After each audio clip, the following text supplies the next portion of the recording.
Hello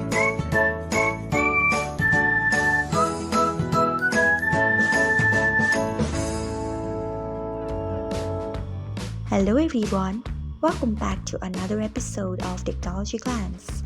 Today in this video, I'm going to guide you through how you can turn on smart notification on Truecaller. So let's get started. Firstly, open Truecaller app in your device. Then tap on three dots icon. Next tap on settings. After that tap on messaging. Then scroll until you find smart notification.